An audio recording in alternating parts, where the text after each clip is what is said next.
तो surface area जो हम चैप्टर पढ़ रहे हैं उसके अंदर हमारे पास जो है सबसे पहले फिगर जो आती है पढ़ने के लिए एक्सरसाइज 1 में डील करने के लिए, that is called cube and cuboid. Cube में सारी साइडें इक्वल होती हैं, ए ए ए। जबकि क्यूबॉइड में अगर आप देखोगे तो क्यूबॉइड के अंदर ऐसा नहीं होता, क्यूबॉइड में तीनों साइडें अलग होती हैं, that is L, that is B and that is H. तो there is difference in cube and cuboid. Cube में ऑल साइड्स इक्वल, क्यूबॉइड में ऑल साइड्स नॉट इक्वल। अब क्वेश्चन ये उठता है कि अगर मुझसे आप पूछा जाए कि क्यूब और क्यूबॉइड में कैसे इंटरलिंक हम रिलेशन बिल्ड कर सकते हैं, तो एक रिलेशन हमेशा याद रखना कि क्यूब सारी साइड्स इक्वल चलते हैं और क्यूबॉइड में सारी साइडें अलग होती हैं। सबसे पहली बात अपने दिमाग में फिट कर लेंगे। अब आता है क्वेश्चन ये कि क्यूब के केस में अगर हम देखें तो क्यूब में तीन चीजें हमें समझनी पड़ेंगी। पहला, that is called C S A. C S A stand for curve surface area. सबसे पहली चीज जो हम निकालना सीखेंगे वो है कर्व सरफेस एरिया। अब curve surface area means, in general word अगर हम देखें कर्व सरफेस एरिया का मतलब क्या है, तो कर्व सरफेस एरिया का जनरल मीनिंग ये होता है कि हमें उस सरफेस का एरिया निकालना है जो सरफेसेस हमारे पास हैं, ठीक है, जो कि मतलब टॉप और बॉटम को छोड़ के जो सरफेसेस आते हैं, हमें उनका एरिया निकालना है। तो इसके अंदर अगर हम शेड करना शुरू करें इस फिगर के अंदर कि कर्व सरफेस एरिया क्या है क्यूब में, तो आपके सामने फर्स्ट जो आप शेडिंग करेंगे वो करेंगे इस साइड को। हमने इस साइड को शेड किया, हम्म। इस साइड को शेड किया और इस साइड को शेड कर रहे हैं हम। Then we have to shade back side,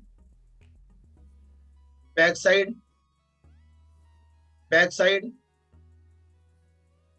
Then we have to shade this side, and this side. Also, we have to shade this side, and this side.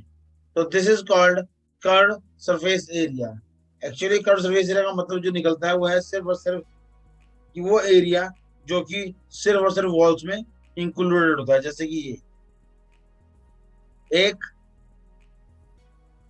दो,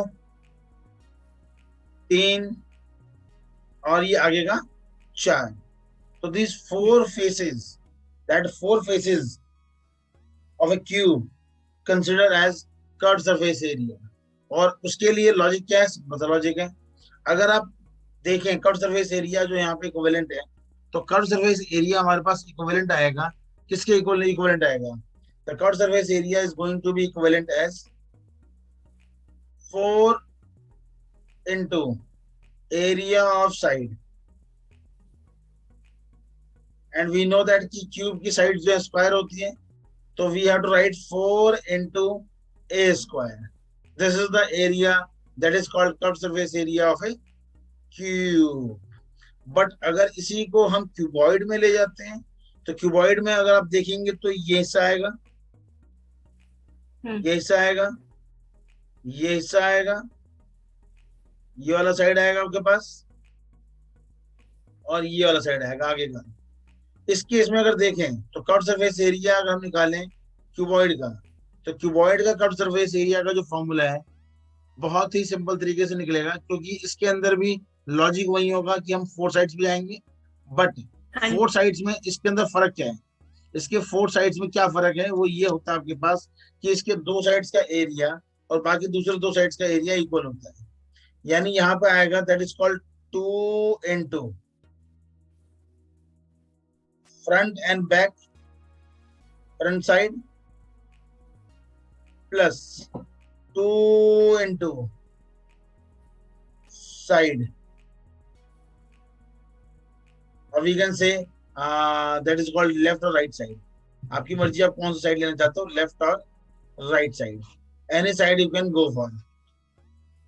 तो दैट्स मीन 2, आगे का area हो गया लेंथ इनटू हाइट,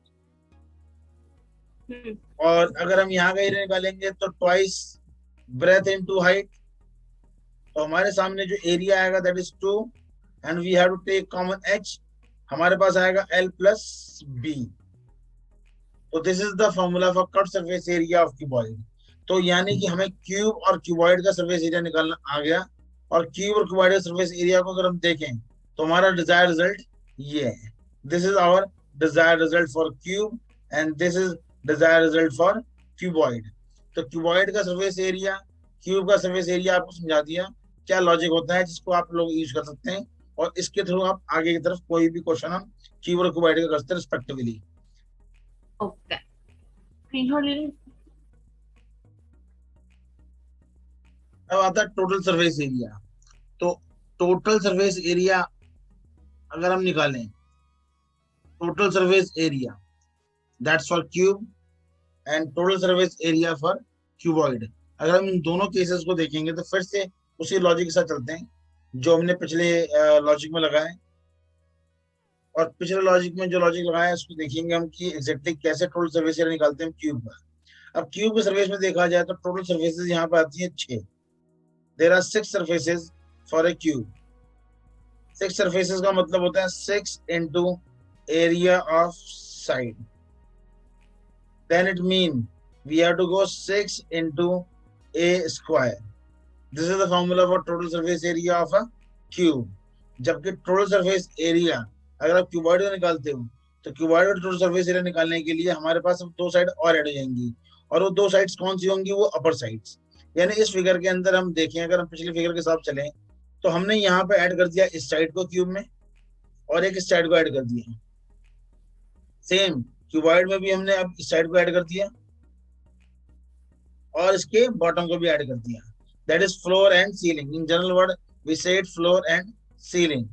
तो अगर हम इस पुराने फॉर्मूले को देखें जो था 2h l प्लस बी, उस फॉर्मूले में अगर देखा जाए तो हमारे सामने थोड़ा सा मॉडिफिकेशन करते हैं तो हमारे सामने अब आएगा 2, क्योंकि हम अपर साइड की अगर निकालें एरिया तो इट्स गोइंग टू बी 2. अब अपर साइड और लोअर साइड के एरिया में देखिए क्या आएगा. एक में आएगा l इंटू बी, दूसरे में भी आएगा l into B. We have to add 2l into B. अब इस फॉर्मूले में अगर हम 2 कॉमन लेते हैं तो हमारे सामने फॉर्मूला बनता है L B B H H L. This is the formula of total surface area of cuboid. तो हमारा जो डिजायर्ड रिजल्ट था क्यूबॉइड के अंदर वो था ये, और क्यूब के अंदर टीएसए का फॉर्मूला हो गया ये. This is the formula of total surface area of cube and total surface area of cuboid, जो कि बड़ा ही सिंपल था. इसके अंदर हमें सिर्फ और सिर्फ कर्व सरफेस एरिया के अंदर फ्लोर एंड सीलिंग को ऐड करना है और उसके बाद हमारे सामने फॉर्मूला रिड्यूस और चॉकआउट हो जाता है. फॉर्मूला आता है वॉल्यूम का. अब फॉर्मूला वॉल्यूम का अगर करते हैं तो वॉल्यूम आपके पास बेसिकली शो करता है कि how much quantity of air is filled inside the cube और रिस्पेक्टिव क्यूबॉइड. अगर पहले केस में बात करें तो इसके अंदर कितनी हवा भरी हुई है, इस पूरे सरफेस में कितनी एयर हम फिल कर सकते हैं, that is given by volume. Same अगर हम क्यूबॉइड में कितनी एयर फिल कर सकते हैं, that is called cuboid volume. अब वॉल्यूम और किसी भी फिगर की निकालो उसके अंदर कितना मैटर कंटेंट, हम यहाँ पे एयर ही ना बोले, कोई भी मैटर हो सकता है. जैसे कि क्वेश्चंस में हमारे पास आता है कि कितने ब्लॉक्स या कितने क्यूब प्लेस किए जा सकते हैं गिवन वॉल्यूम में. तो बेसिकली लॉजिक यही होता है कि हम वॉल्यूम को प्रेजेंट करते हैं उन क्वेश्चंस में. अब यहाँ पे अगर देखा जाए तो वॉल्यूम का फॉर्मूला हम लेके चलें तो वॉल्यूम के फॉर्मूले में क्या होता है कि area A A A that is a cube. और जब आप किसी थोड़ा सा फॉर्मूले को और एनालिसिस करके ध्यान से देखो, इस फॉर्मूले को थोड़ा सा हम एनालिसिस करें ना तो हम कह सकते हैं कि area into height, area into height is called volume. ये फॉर्मूला कभी ना कभी आपकी काम आएगा. एरिया हमने ले लिया ए स्क्वायर और क्यूब का हाइट होता है ए, तो it also going to be a cube. यानी कि लॉजिकली आप फॉर्मूले को याद भी कर सकते हो और फॉर्मूले को समझ भी सकते हो. सेम अगर वॉल्यूम निकालते हैं क्यूबॉइड का तो फॉर्मूला होता है L into B into H. That is in short form we write L B H. इसके अंदर भी लॉजिक देखा जाए तो हमारे सामने वही पुराना हुआ. हम पहले निकालेंगे एरिया और फिर हम निकालेंगे हाइट, और अब हम एरिया को मल्टीप्लाई करेंगे एल इंटू बी से और हाइट का हमने लिख दिया H. Then it's see the formula comes to L B H. तो हमारा जो डिजायर्ड रिजल्ट वॉल्यूम का था वो ये जो हमने देखा, ए क्यूब फॉर क्यूब और L B H for cuboid. तो हमें ये लॉजिक अपने दिमाग में बिठा के रखना ही रखना है हमेशा। और ये हमारे पास वो फिगर्स हैं जिनकी बात हमने कर ली, और हमने वॉल्यूम निकालना सीख लिया इन दो बेसिक फिगर्स का। अब इसके अंदर एक फॉर्मूला होता है जिसको हम यूज करते हैं फॉर डायगोनल। ये थोड़ा स्पेशल फॉर्मूला हो गया, जो इसके क्वेश्चंस थोड़ा ट्रिकी बन जाते हैं बच्चों के लिए, लेकिन असल में क्वेश्चन है बड़े सिंपल। इसके अंदर हम डायगोनल्स की बात करते हैं, यानी this length, we are dealing with this length, we are dealing with this length. तो इन दोनों केस में जो डायगोनल की लेंथ है आपके पास, the length of diagonal for a cube is equal to L, और वी कैन से, अगर हम साइड ए लिया है तो a√3। बट क्वेश्चन ये है कि a√3 आया कैसे, तो उसके पीछे रीजनिंग है इसकी। आप इस ट्रायंगल को ध्यान से देखो। आप, this is a triangle you have to see. ये एक राइट ट्रायंगल है जो मैं दिख रहा है। अब इस राइट हाँ ट्रायंगल जी। के अंदर ये एंगल 90 डिग्री का है, तो ये लेंथ जो आएगा पाइथागोरस थ्योरम के हिसाब से आएगा, that is called √2a²। This will a, तो इसको अगर हम सॉल्व करेंगे पाइथागोरस रूट के हिसाब से, तो ये आएगा 2a² plus a² root. The result is going to be √a² into 3, which in simplified form written as a√3। जबकि इसी कॉन्सेप्ट को अगर हम लगाएं क्यूबॉइड में, सेम लॉजिक लगाएंगे क्यूबॉइड में। क्यूबॉइड में भी दो राइट ट्रायंगल हमने बना दिए यहाँ पे, ये हमारे सामने आ गया राइट ट्रायंगल। और अगर हम इस राइट ट्रायंगल के अंदर देखें तो पहली लेंथ है l² plus b² root, and the height is called h. By using Pythagoras theorem, we get l² b² h²। So length of diagonal is going to become length of diagonal is going to be equal to √l² b² h²। तो this is the formula of length of diagonal. तो ये पूरी की पूरी basic concepts हैं जो कि हम किसी भी सरफेस एरिया चैप्टर के अंदर हम क्यूब और क्यूबॉइड के लिए यूज करते हैं रिस्पेक्टिव फॉर्मूले। अब इस फॉर्मूले में एक फॉर्मूला हमारे पास जो बचता है, वो फॉर्मूला है आपके पास, that is formula of perimeter. We can say perimeter और H. We can find 3D figure का भी हम पेरीमीटर और एच निकाल सकते हैं। उसके लिए जो फॉर्मूला हम यूज करते हैं वो कुछ फॉर्मूला बहुत सिंपल रीजनिंग के साथ बनाया जाता है।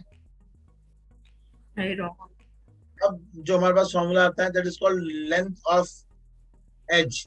We can say length of edge. If we go with length of edge, the formula is length of edge formula. Length of edge mean we have to count the total length of this 3D figure. तो इस 3D figure की अगर total length निकालना चाहते हैं तो यहाँ पे हमें काउंट करना चाहिए। कैसे काउंट करेंगे? हम पहले मार्क करेंगे इसको 1 2 3 4 5 6 7 8 9 10 11 12 is very clear from this counting. There are 12 lengths. So length of edge is equal to 12 into side, that is 12a. Whereas in cuboid, the length of edge formula a little bit different, because यहाँ पे 4 sides हैं. There are 4 sides and we count like this: 1 2 3 4. That means there is 4 length. Then we count again: 1 2 3 4. That means it has 4 breadth. Then again we count with new numbers: 1 2 3 4. There is 4 height, 4 length and 4 height. This means 4L plus B plus H. This is the basic formula which is used to find length of edge of cube and cuboid respectively. तो ये सारे फॉर्मूले हैं जो कि हमें पूरे के पूरे चैप्टर के अंदर यूटिलाइज करना है, यानी 2 एक्सरसाइज में we have to use it. अब इन फॉर्मूलों का एक क्विक रिकैप हम करते हैं। अब इस फॉर्मूले को क्विक रिकैप के थ्रू अगर हम देखें तो बहुत सिंपल है. सबसे पहले आता है CSA, that is 4A square. Then it comes TSA, that is 6A square. Then it's come volume, that is A cube. Then it's come diagonal, that is A root 3. And then it's called edge, which comes to 4L plus 4L plus B plus H. The fourth formula edge. Edge stands for 4L plus B plus H. This is the formula of edge. Okay, sir. Cuboid के लिए CSA is equal to 2HL plus B. TSA is equal to 2LB plus BH plus HL. Volume is equal to LBH. Diagonal is equal to root L square plus B square plus H square. And edge length is edge length यहाँ पे cube का थोड़ा बदला जाएगा. Edge length of cube is 12A, whereas edge length of cuboid is going to be 4L plus B plus H. This is the formula of edge length. तो cube का as length को मैं यहाँ पर चेंज करना पड़ा because वो थोड़ा सा जो एज लेंथ है वो स्विंग कर दिया गया था. ये रहा. तो this is the formula for edge length of cube and this is the formula for edge length of cuboid. तो बेसिकली ये सारे फॉर्मूले हैं जो क्विक रिकैप में हमने देख लिया. सरफेस एरिया के अंदर इतनी फॉर्मूले यूज करने होते हैं फॉर क्यूब एंड क्यूबॉइड, और कोई फॉर्मूला इसके अंदर इसके अलावा नहीं होता. लेकिन सबसे बड़ी गलती जो हम करते हैं एग्जाम में, हर एक कोई भी जो सबसे बड़ी गलती करता है चैप्टर के अंदर, वो ये है कि सबसे इंपॉर्टेंट टिप्स जो बताना चाहूंगा. पहली बात, आपको एरिया की एसआई यूनिट जो एरिया है, the area SI unit is always going to be square metre और square centimetre, but it must be square. Whereas the volume is always going to be in cubic centimetre और metre. इस depend upon कौन सी unit दी गई है. जबकि diagonal और as दोनों के दोनों सेंटीमीटर या मीटर में होंगे. Same here for CSA and TSA you have to use square metre और square centimetre. Whereas for volume you have to use cubic centimetre और cubic मीटर. बिकॉज अगर आपने ऐसा यूनिट ध्यान से नहीं लिखी तो आपके नंबर कटेंगे. बिकॉज ये एक रूल है आपके किसी भी रिटन पेपर के अंदर की, वहां पे ऐसा यूनिट लिखना कंपलसरी है एंड मस्ट है. तो यानी इस तरीके से हमने चैप्टर के इस कॉन्सेप्ट को पढ़ लिया और देख लिया. Thanks for watching, like and comment. Hit the bell icon for notification.